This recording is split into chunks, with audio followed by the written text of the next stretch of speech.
আজকের দুনিয়ায় বেশিরভাগ মানুষই হারিয়ে যাচ্ছে অর্থের পেছনে, সম্মানের পেছনে, সফলতার পেছনে। প্রকৃতপক্ষে আসলে কি জিনিস আমাদের জীবনের সবচেয়ে গুরুত্বপূর্ণ? এই প্রশ্নটা আপনি নিজেকে শেষ কবে করেছিলেন?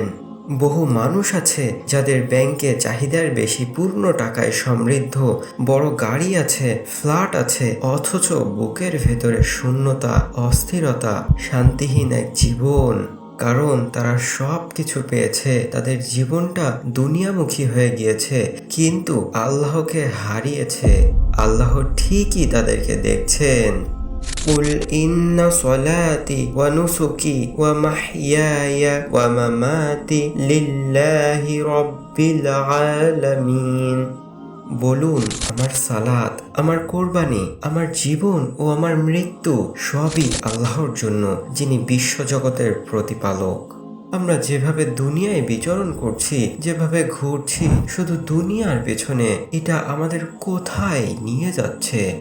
আপনার নীরব সময়ে ঠিক এভাবে চিন্তা করেছেন কখনো? একটা সময় আসবে, চোখ বন্ধ হয়ে যাবে, দুনিয়ার আলো নিভে যাবে, তখন টাকা, ফেম, রিচনেস কেউ সাথে যাবে না। শুধু আপনার নামাজ, নেক আমল, এগুলো ছাড়া আর কিছুই তখন আপনার কাজে আসবে না। প্রিয় ভাই, যদি আপনার সম্মান, সফলতা শুধু মানুষের চোখে পাওয়ার চেষ্টা করেন, তাহলে আপনি কখনোই পরিপূর্ণ শান্তি পাবেন না।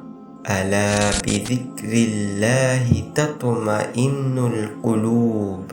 জেনে রাখো, আল্লাহর জিকিরেই অন্তরসমূহ প্রশান্ত হয়। আপনি যদি সত্যিকারের সফল হতে চান, এমন সফল যা কবরে, মিজানে, পুলসিরাতে এবং চিরশান্তির স্থান জান্নাতে যেতে কাজে লাগবে, তাহলে এখনই নিজের ভুলগুলোকে সংশোধন করুন। সঠিক পদক্ষেপ তাওবার মাধ্যমে আলোর পথে ফিরে আসুন এবং ফিরে আসুন আল্লাহর পথে। তিনি দিবেন এমন সম্মান যা মানুষের চোখে নয়, বরং সেই সম্মান যা আরশের মালিকের কাছেই মূল্যবান। হে আল্লাহ, এমন আমাদেরকে বানিয়ে দাও তোমার প্রিয় বান্দাদের একজন। আপনি আমাদেরকে হেদায়েত দান করুন। আমিন।